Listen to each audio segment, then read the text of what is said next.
Merci de nous rejoindre sur le chemin vers la maturité. Ici, nous sommes convaincus qu'en écoutant et en lisant chaque jour la parole de Dieu, nous serons transformés à son image, grandir tel qu'il veut, être tel qu'il veut. Nous sommes en train d'exploiter les livres Une vie motivée par l'essentiel, écrit par Rick Warren, sélectionné par Dr Jonathan Batso, la lecture de Grace Mouissa.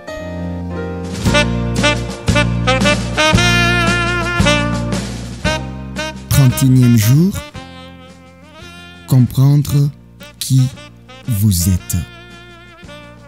C'est toi qui as créé ma conscience, qui m'a tissé dans le ventre de ma mère. Psaume 139, verset 13. Vous seul pouvez être vous. Dieu a créé tous les êtres humains différents les uns des autres. Personne n'a les mêmes caractéristiques que vous. Cela signifie que personne ne pourra jouer les rôles particuliers que le Seigneur vous a réservés. Si vous n'apportez pas votre contribution unique au corps de Christ, personne d'autre ne le fera. La Bible dit, il y a diversité de dons, diversité de services, diversité d'actes. 1 Corinthiens 12, 4 à 6. Dieu nous forme pour le servir. Dans le chapitre précédent, nous avons examiné la formation spirituelle et l'orientation de votre cœur. Nous allons étudier maintenant 3 autres moyens qu'il utilise. Votre forme. Utilisez vos ressources. Vos ressources sont les talents naturels avec lesquels vous êtes nés. Certains ont des ressources athlétiques exceptionnelles ou une condition physique excellente. D'autres sont doués en mathématiques, en musique ou en mécanique. Lorsque l'Éternel a voulu créer les tabernacles et tous les ustensiles du culte, il a fait appel à des artistes et des artisans qualifiés en sagesse, en intelligence et en connaissance pour toutes sortes d'ouvrages pour faire les inventions. Exode 31, 3 à 5. Aujourd'hui encore, le Seigneur qualifie les hommes afin qu'ils le servent au mieux. Toutes nos ressources viennent de Dieu. Nous commettons parfois des péchés avec les ressources que Dieu nous a données, car nous les utilisons mal. La Bible nous apprend, nous avons des dons différents à utiliser selon ce que Dieu a accordé gratuitement à chacun. Romains 12, verset 6. Comme nos capacités naturelles viennent de Dieu, elles sont tout aussi importantes et tout aussi spirituelles que nos dons spirituels. La seule différence, c'est que nous les avons reçus à la naissance. L'une des excuses les plus courantes pour ne pas servir le Seigneur est « Je ne sais rien faire de bien ». C'est ridicule. Vous avez de nombreuses capacités qui dorment en vous. Plusieurs études ont révélé que l'être humain possède entre 500 et 700 différentes aptitudes et capacités. Par exemple, votre cerveau peut enregistrer 100 trillions de faits. il peut prendre 15 000 décisions par seconde. Lors de la digestion, par exemple, votre nez peut reconnaître plus de 10 000 odeurs différentes. Votre doigt peut définir une particule d'1 millième de millimètre et votre langue a la capacité de reconnaître une dose de quinine dans 2 millions de fois plus d'eau. Vous avez des aptitudes impressionnantes. Vous êtes une créature merveilleuse de Dieu. Une des responsabilités de l'Église, c'est de reconnaître vos ressources et de vous permettre de les utiliser au service de Dieu. Toutes les ressources peuvent être employées pour la gloire de Dieu. Paul a dit, « Quoi que vous fassiez, faites tout pour la gloire de Dieu. » 1 Corinthiens 10, verset 31. La Bible mentionne des personnes douées dans toutes sortes de domaines.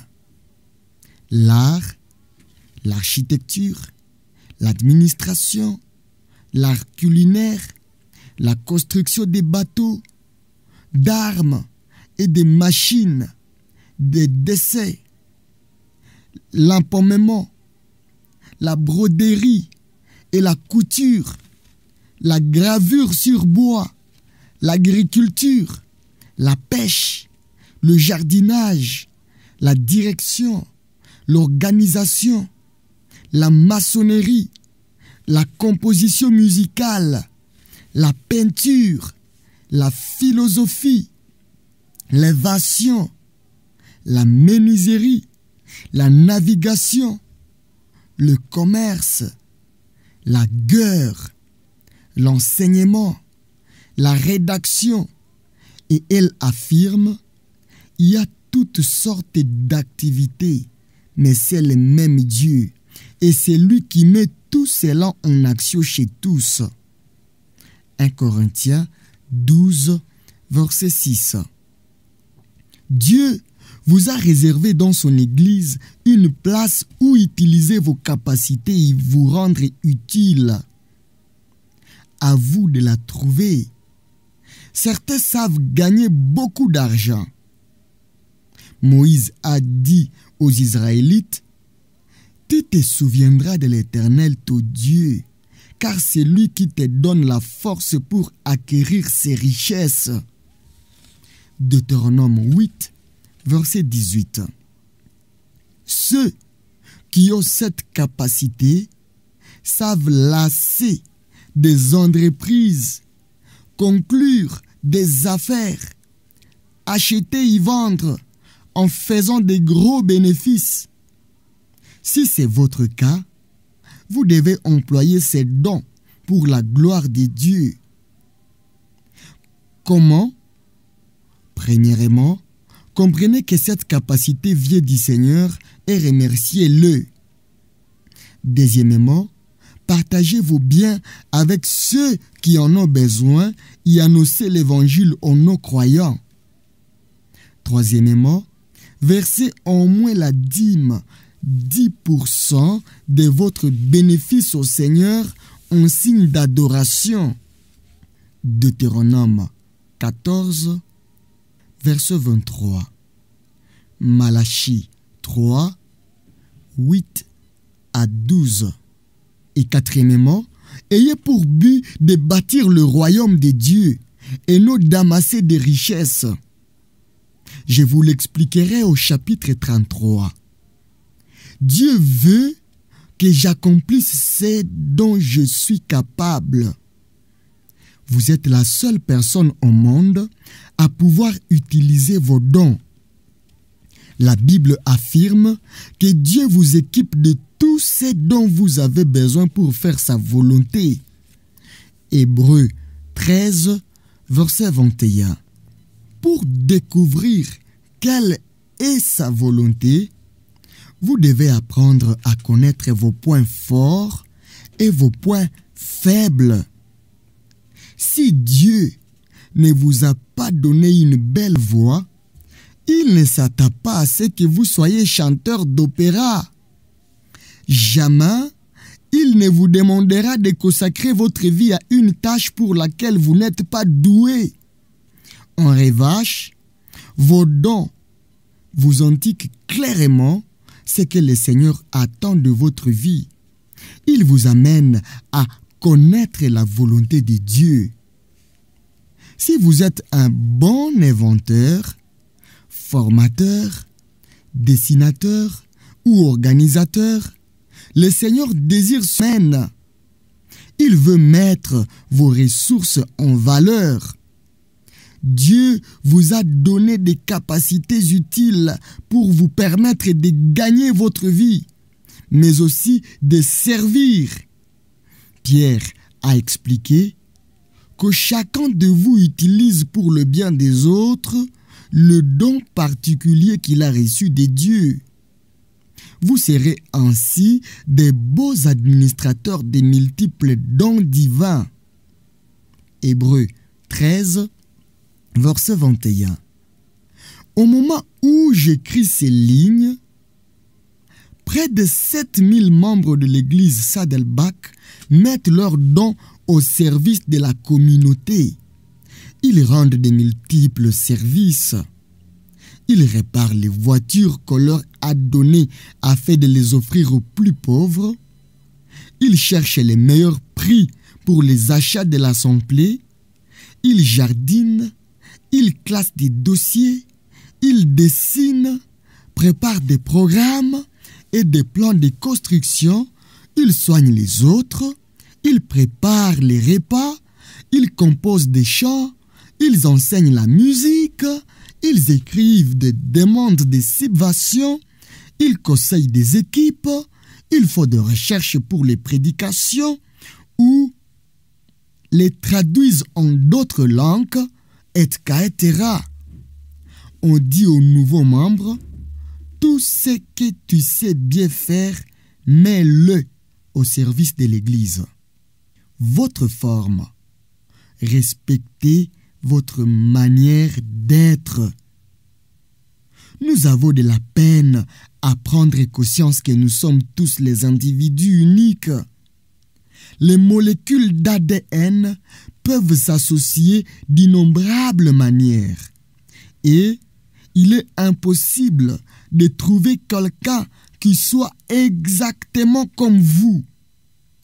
Cet fait scientifique reconnu, il n'y a jamais eu et il n'y aura jamais personne qui soit exactement comme vous. De toute évidence, Dieu aime la variété. Regardez autour de vous. Il a créé chaque être humain avec sa manière d'être propre. Il a fait des introvertis et des extravertis. Des gens qui aiment la routine et d'autres qui préfèrent les changements, des rationnels et des intuitifs, des gens qui travaillent mieux seuls et d'autres en équipe. La Bible dit, il y a toutes sortes d'activités, mais c'est le même Dieu et c'est lui qui met tout cela en action chez tous. 1 Corinthiens 12, verset 6. La Bible nous montre que le Seigneur s'est servi de toutes sortes de personnes. Pierre était un sanguin, Paul un colérique, Jérémie un mélancolique. Quand on analyse les différents caractères des disciples, on comprend pourquoi ils ont parfois eu des conflits. L'Église a besoin de toutes les personnalités pour être équilibrée et vivante. Le monde serait très ennuyeux si nous étions tous pareils. Ce n'est heureusement pas le cas.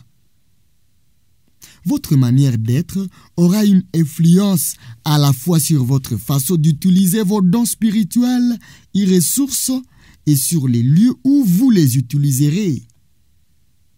Par exemple, deux personnes peuvent avoir un don particulier pour l'évangélisation. Si l'une est centrée sur elle-même et l'autre communicative, ces dons s'exprimera de manière différente. Celui qui travaille le bois sait qu'il doit tenir sa planche dans le bon sens pour être efficace. De même, si vous êtes obligé de servir le Seigneur d'une manière contraire à votre tempérament, vous serez très mal à l'aise et obtiendrez de mauvais résultats. Il est donc inutile d'imiter le ministère de quelqu'un d'autre. Vous n'avez pas la même personnalité. De plus, le Seigneur vous a créé afin que vous soyez à vous-même. Vous pouvez apprendre de l'exemple des autres, mais il vous faut adapter cet exemple d'être afin de déterminer comment vous pouvez servir le Seigneur. Toutes ces personnalités différentes sont une bénédiction pour la famille de Dieu et chacun de nous est béni. C'est si bon de faire la volonté divine. Si vous servez le Seigneur en tenant compte de la personnalité qu'il vous a donnée, vous serez heureux, satisfait, efficace.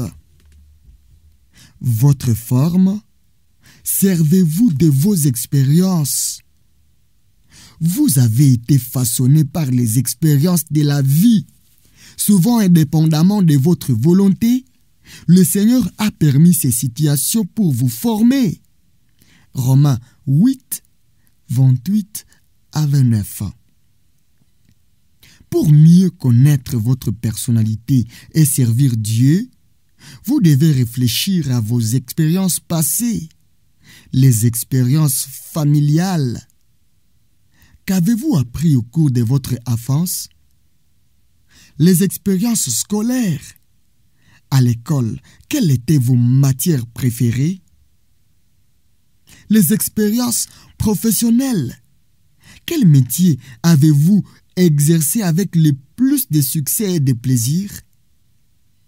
Les expériences spirituelles. Quels ont été vos temps forts avec Dieu? Les expériences dans le ministère. Comment avez-vous servi le Seigneur? Les expériences douloureuses.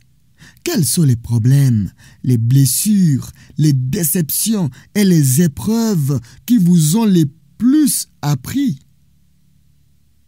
Le Seigneur se sert souvent des expériences douloureuses afin de vous préparer pour les ministères.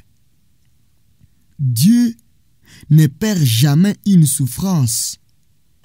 En fait, votre ministère le plus efficace naîtra probablement suite à une grande épreuve. Qui pourrait mieux conseiller les parents d'un enfant atteint des cancers qu'un couple dont l'enfant a souffert de la même maladie? Qui pourrait mieux aider un alcoolique à être délivré de l'alcool qu'un ancien alcoolique? Qui pourrait mieux réconforter une femme abandonnée par son mari qu'une épouse qui a traversé la même épreuve? Le Seigneur vous laisse passer par des expériences douloureuses afin de vous préparer à servir les autres. La Bible dit: béni soit Dieu. Il nous réconforte dans toutes nos détresses, afin que nous puissions réconforter ceux qui se trouvent dans la détresse, grâce à l'encouragement que nous-mêmes recevons de la part de Dieu. 2 Corinthiens 1, 3 à 4. Soyez donc prêts à faire part à d'autres ce que vous avez vécu. Reconnaissez ouvertement vos fautes, vos échecs et vos craintes. Les expériences que vous regrettez le plus, celles que vous aimeriez oublier, sont précisément celles que Dieu veut utiliser pour aider votre entourage. Elles font partie de votre ministère. Vous encouragerez plus les autres en leur montrant comment Dieu vous a aidé dans vos faiblesses, qu'en vous vantant de vos exploits. Paul a compris cette vérité et a reconnu franchement ses moments de découragement. Il a témoigné en ce qui concerne la détresse que nous avons connue en Asie. Nous ne voulons en effet pas vous laisser ignorer, frères et sœurs, que nous avons été accablés à l'extrême, au-delà de nos forces, au point que nous désespérions même de rester en vie. Nous avions intérieurement accepté notre arrêt de mort, afin de ne pas placer notre confiance en nous-mêmes, mais en Dieu, qui ressuscite les morts.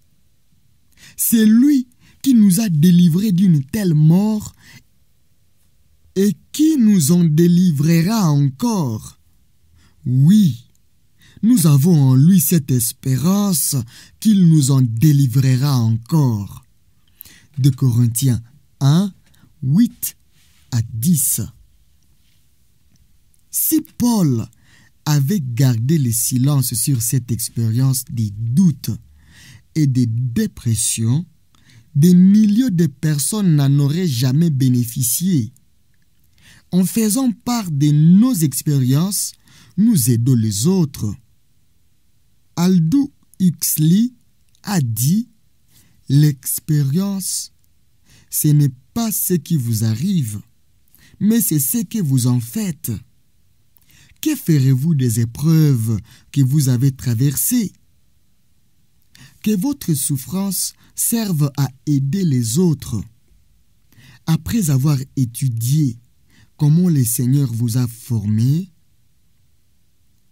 pour ce service, j'espère que vous avez une idée plus claire de la souveraineté de Dieu et que vous comprenez mieux comment il vous a préparé pour le servir. En respectant la forme que Dieu vous a donnée, vous porterez du fruit et vous vous épanouirez dans votre ministère. Vous serez vraiment efficace si vous employez vos forces spirituelles et vos ressources dans un domaine qui corresponde à l'orientation de votre cœur et d'une façon qui reflète votre manière d'être et vos expériences.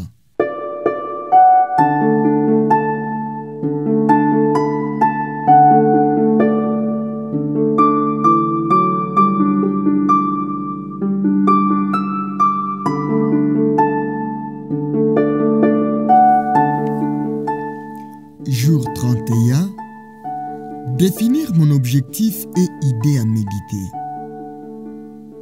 Personne d'autre ne peut être moi. Verset à retenir. Chacun de vous a reçu de Dieu un don particulier, qu'il le mette au service des autres comme un bon gérant de la grâce infiniment variée de Dieu. 1 Pierre 4, verset 10. Question à me poser. Quel don ou quelle expérience personnelle puis-je offrir à mon Église?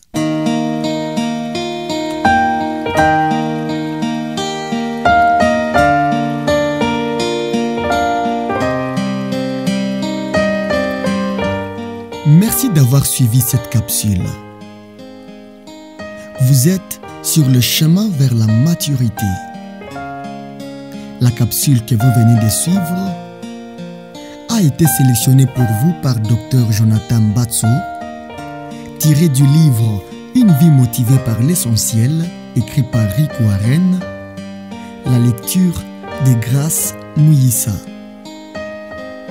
Ici, nous sommes convaincus qu'en écoutant et en lisant chaque jour la parole de Dieu, nous serons transformés à son image, grandir tel qu'il veut, être tel qu'il veut. Nous avons hâte d'écouter les témoignages des vies transformées par l'Évangile. À toutes et à tous, grâce et shalom.